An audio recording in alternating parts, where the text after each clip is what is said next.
Por favor. ¿Cómo está? ¿Me escucha?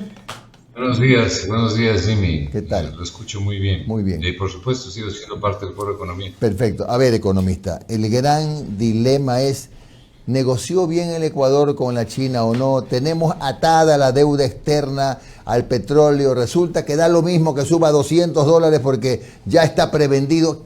¿Cuál es la realidad, en pocas palabras, pero en homenaje al tiempo, cuál es la realidad hoy de la relación deuda-petróleo? Primero, un saludo para todos ustedes en la cabina y, por supuesto, para toda la audiencia. Parece que hay ahí algún eco, ¿no? No, estamos escuchándolo bien. Bien. Y un saludo muy especial para Omar. Me alegro muchísimo que con el favor de Dios su pequeña niña y su esposa se están recuperando. Lo hemos estado pensando, Omar. Gracias. Bueno, en lo fundamental, Jimmy, es lamentable que en el país haya gente que porque tiene un micrófono adelante dice cualquier cosa, sin diferenciar, sin discriminar, a algunos de ellos, pocos ventajosamente, únicamente amparados en su perversidad o en su propia ignorancia, para decir cualquier cosa, porque aquí no se respeta la honra de las personas, aquí no se respeta a la gente. Mire, el tema de la deuda con los chinos es un tema que tiene varias aristas. Primero, esa deuda con los chinos se contrata o se comienza a contratar en un momento en que el Ecuador no tenía acceso a los mercados internacionales. Nadie le daba $2 al Ecuador. Acuérdese que el Ecuador había declarado el default, el no pago de la deuda, y luego entró en una reestructuración en el gobierno de Correa. Y desde el año 2009, comienzos de 2009, el Ecuador no tuvo acceso a los mercados hasta el año 2014. Ahí es cuando comienza el Ecuador, justamente en el 2009, a hacer estos contratos con los chinos. Los chinos le impusieron al Ecuador, y lo digo claramente, condiciones abusivas. Condiciones abusivas que autoridades de Petroecuador y del Ministerio de Energía han tratado de renegociarlas, de reestructurarlas. Y algunos de ellos, a los que me voy a referir, tuvieron éxito en esa posibilidad. Pero lo importante es ubicar el problema cuando se contrató o se comenzó a contratar esto. Esto no tiene nada que ver con la corrupción. Yo me estoy refiriendo a los términos contractuales, a los términos legales de los contratos, digamos. Yo no estoy hablando de corrupción. Si ha habido corrupción, eso es otra cosa. Pero tampoco usted puede acusarle al presidente de la República, en este caso a Correa, de que es el responsable si algún funcionario se ha robado la plata. Entonces, yo me refiero a la parte técnica, a la parte contractual. Desde hace mucho tiempo nosotros hemos dicho en el Foro de Economía, y lo hemos dicho en este programa, ningún ministro de Finanzas debería firmar ningún contrato que no puede exhibirle al público, que no puede exhibirle a la gente. Fueron reservados los contratos. Salvo los contratos que tienen que ver con las Fuerzas Armadas y la Seguridad Nacional, Ya. que tienen otro cariz, otra característica, obviamente. Pero en esas circunstancias se le obligó al Ecuador a aceptar ciertos contratos que impuso la China. Pero también hay que considerar algo que los economistas llamamos el costo de oportunidad. Yo creo que dadas las garantías que daba el Ecuador, la tasa de interés que exigían los bancos chinos y las empresas chinas, Petrochina, Unipec, fundamentalmente, y los bancos chinos que financiaban, eran tasas exageradas, porque tenían una garantía enorme con el petróleo. Pero esas eran las condiciones que ponían. Entonces ahí hay que analizar también con serenidad el momento de ese entonces, no desde la óptica actual, sino desde el momento en que se vivió eso, lo que nosotros llamamos los costos de oportunidad. Por ejemplo, para ser justos, hay que tener justicia para poder no juzgar. Yo no estoy juzgando, estoy analizando. Yo no le juzgo a nadie, ¿no? Ni me creo con el poder de hacer juzgamientos y peor juzgamientos estúpidos y perversos. Los economistas conocemos un concepto que es el costo de oportunidad. ¿Qué hubiera pasado en el Ecuador si no había los hospitales que construyó Correa durante la pandemia? A pesar del desabastecimiento que causó Martínez, desabastecimiento en cuanto a equipos, en cuanto a medicinas y en cuanto a personal. ¿Qué hubiera pasado? Bueno, usted tiene ahí una de las obras que fue crucial para enfrentar la pandemia a pesar de las circunstancias. Claro. Por eso le digo la corrupción a otro lado. Claro. Ahora bien, en el año 2020, a ver, déjeme señalarle algo. ¿Cuál es la deuda con los chinos actualmente? Porque aquí hay que aclarar dos cosas. Aproximadamente $5.000 millones. Le he escuchado al presidente Lasso que dice 4.600, bueno, tomemos la cifra de él, 4.600 millones. Lo primero que tiene que aclarar el gobierno, ¿qué parte de esa deuda está sujeta a embarques petroleros? ¿Y qué parte de esa deuda lo que tiene no son embarques petroleros de garantía o de pago, sino lo que tiene es petróleo en garantía, que es muy diferente a embarques petroleros? Claro. Yo creo que los embarques petroleros ya terminaron, y si no terminaron, Están por terminar. en 2024. En 2024. Eso es lo primero que hay que aclarar. Segundo, la deuda con los chinos, hablamos de 4.600 millones, eso es un poco menos del 6% de los 80.000 millones de dólares que debe Ecuador. Hay que reestructurar, sí, pero sobre todo hay que reestructurar la parte posible de reestructurar de toda la deuda. Y aún así no será suficiente. Ayudará, pero no alcanzará. Economista, perdón de la interrupción. Es decir, la deuda que fue cara, pero en ese momento fue necesaria. Guardando las distancias, lo comparo con lo que pasó con la pandemia, que al principio las mascarillas valían $5 y a los 3 meses bajaron a $2. Y hubo gente que hasta presa terminó por supuesto sobreprecio. Fueron los momentos, ¿no? Entonces, claro, nadie le daba $2 al Ecuador en ese momento. por supuesto, entonces aparecieron los chinos. Exactamente. ¿No? Y el Ecuador tuvo que someterse a estas condiciones. Entonces lo que podemos renegociar, si es que podemos, es más o menos 4.800, 4.600 millones de dólares. Pero usted intuye, igual que nosotros, que ya no hay petróleo comprometido. O sea que ahora lo que ingresa por petróleo es para las arcas fiscales. Hay dos cosas aquí, Jimmy, que hay que diferenciar. El pago con embarques petroleros, o sea, con crudo, ¿ya? Y el petróleo garantizando plata que ha recibido el Ecuador de los bancos chinos. Son dos cosas distintas. Correcto. Entonces, lo primero que hay que aclarar es cuánto es garantía y cuánto es realmente embarque petrolero. Porque nadie tiene claro, porque se ha manejado esto así. Yo creo que los embarques petroleros, si es que todavía hay embarques petroleros que realizar, no deberían pasar el año 2024. Pero es en definitiva el Ministerio de Finanzas, Petroecuador, quien debe aclarar esto. Ahora bien, mire, una de las cosas que la gente tiene que cultivar siempre, y lo que nos enseñaron siempre nuestros maestros y nuestros padres, es que no hay nada peor que un traidor y que gente ingrata. Si algo es despreciable es la traición y la ingratitud. Si algo es despreciable, la traición y la ingratitud. En Ecuador han habido buenos funcionarios. Le voy a señalar con hechos concretos. Simplemente revise la prensa, El Universo, Primicias, Expreso. Está lleno de publicaciones. En el año 2020, el ex ministro de Energía, el señor Carlos Pérez, mire, aquí hay una de las publicaciones sobre eso. Esta es una publicación del diario El Universo.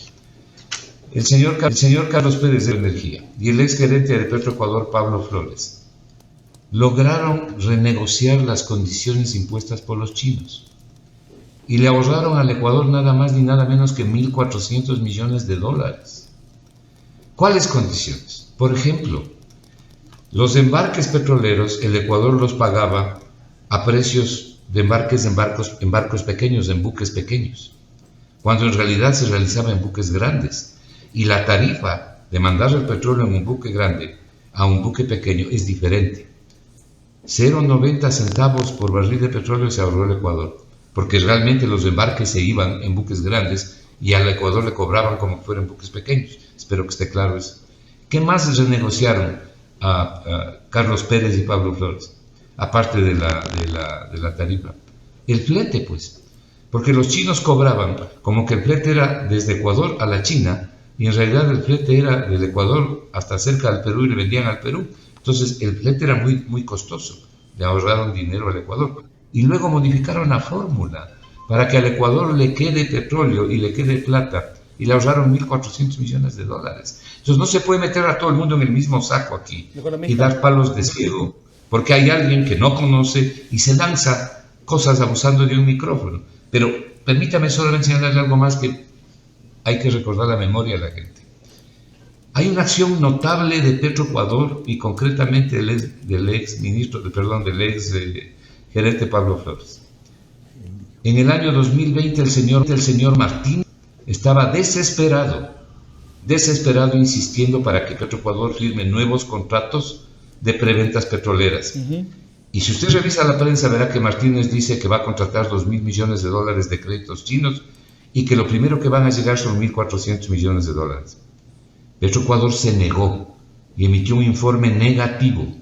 Martínez fue a quejarse en la presidencia y el presidente de la República emitió un decreto para que Petroecuador modifique su informe en contra y no lo modificó. El ex gerente Pablo Flores se sostuvo y no se dio paso a esa nueva contratación con pago de petróleo y embarques petroleros. Si se hubiera aceptado las condiciones lesivas para el Ecuador que proponían los chinos y que constaba en la propuesta, este no tendría petróleo para vender. Economista, buenos días. Omar Jaén le saluda. Estos son hechos importantes, ¿no? Economista, buenos días. Omar Jaén le saluda. Muchas gracias por sus palabras al inicio de la entrevista. Economista, es un tema complejo para la mayoría de los ciudadanos, pero yo le quiero hacer una pregunta concreta como para recibir una respuesta concreta. Hay personas y hay la idea la siguiente. No importa que el petróleo esté a 92, pese a que en el presupuesto estaba estimado en $59.2 por barril. No importa que déjeme ver, hoy día en estos momentos Petroenergía, vamos a ver, está en 91.54. En el presupuesto está en 59.2. Hay la idea que dice, no importa si llega a 150, ya lo tenemos previsto que hay que mandarlo a China, no importa, no hay ingresos, no se los puede usar. ¿Es así? ¿Está comprometido así haya $150 el barril de petróleo? ¿No se puede utilizar esos fondos? Es así parcialmente, no totalmente. Yeah. Primero, lo que hay que saber es cuánto de petróleo está comprometido, ¿no? Yeah. Porque hay tanto misterio alrededor de eso. ¿Cuánto exactamente tiene el Ecuador para vender, para que venda Petroecuador en el mercado spot, que es cuando ha obtenido, por lo menos en los últimos años, los mejores precios? Eso es lo que hay que saber. Pero por otro lado, hay ciertas leyes. Hay una ley que es la Ley Orgánica para el Ordenamiento de las Finanzas Públicas, que se aprobó en mayo del año 2020. Claro. Esa ley dice que los excedentes petroleros, o sea, usted sobre el precio referencial en el presupuesto del Estado, que usted acaba de señalar, tiene que ir para el pago de la deuda. A mí eso no me preocupa tanto, porque si los recursos van para el pago de la deuda, usted libera otros recursos y puede dedicarlo a la inversión pública productiva. Pero lo que hay que saber es cuánto les estamos debiendo a las compañías petroleras. Hasta hace pocas semanas se les debía más de $900 millones acumulados por la tarifa que les paga el Ecuador. Mientras Petroecuador produce en promedio el barril de petróleo a 18, las compañías extranjeras producen a promedio de 36. Y tenemos plata acumulada que no se les ha pagado. Eso es lo primero que la ley obliga a pagar y los contratos obliga a pagar. Entonces, el único que sabe este misterio y que tiene las cifras que no han sido reveladas es el ministro de Finanzas. Él es el que tiene que decir, mire, con los excedentes petroleros, es decir, un precio superior al estipulado en el presupuesto del Estado, los $59.20 que usted ha señalado correctamente, la diferencia tiene que ser usada así, asado y cocinado. Yo creo que una parte irá al presupuesto y el Ecuador se va a beneficiar, pero hay que ver el precio promedio del petróleo, no el precio de unos días, sino el precio promedio en el año, para saber exactamente con qué estamos. ¿Y qué pasa con la información, economista? Porque ya vamos para 9 meses de gobierno.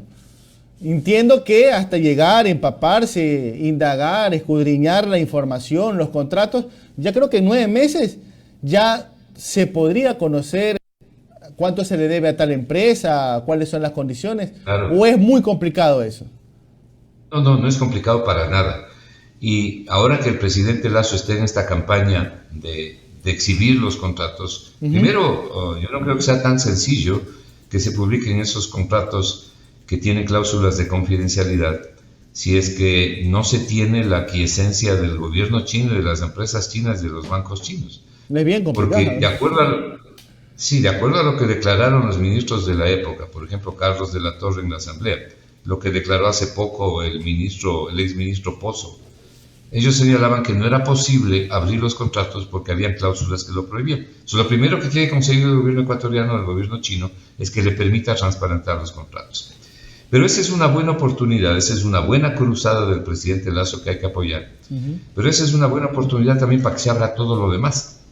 Y todo lo demás, por ejemplo, necesitamos saber, se le explique a la gente en lenguaje sencillo cuánto se debe a las compañías petroleras, cómo se va a distribuir el excedente petrolero, si es que el precio del barril de petróleo se mantiene por sobre el que está calculado en el presupuesto del Estado. Es lo que tiene que saber la gente y es lo que tiene que decir el gobierno. Eso es transparentar, eso le ayuda al gobierno, le ayuda al país y permite una mejor gestión.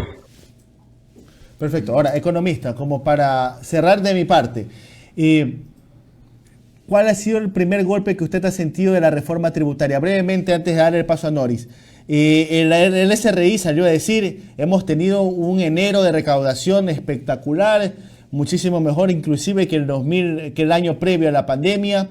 ¿Usted cree que se ha sentido el efecto de esta reforma tributaria como se lo temía o ha sido menor el impacto?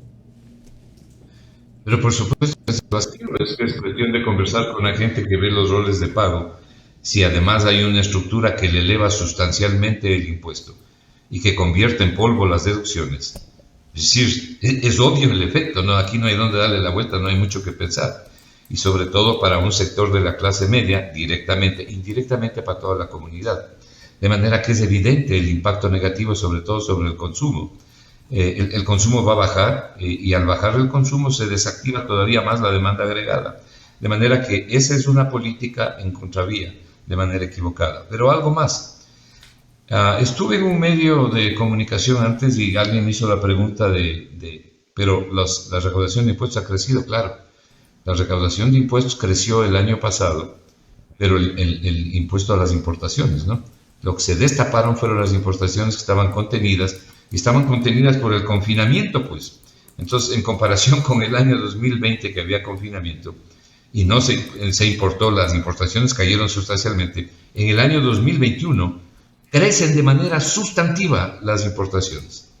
Y entonces usted tiene una recuperación del IVA de importación en un 40%, por lo que le estoy diciendo. Pero el otro capítulo es la demanda interna, ¿no? Lo que pasa dentro del Ecuador. Porque lo uno son aranceles, son importaciones que le da mayor recolección de impuestos al Ecuador. Pero Noris, la otra es la demanda interna, y ahí las cosas no están bien.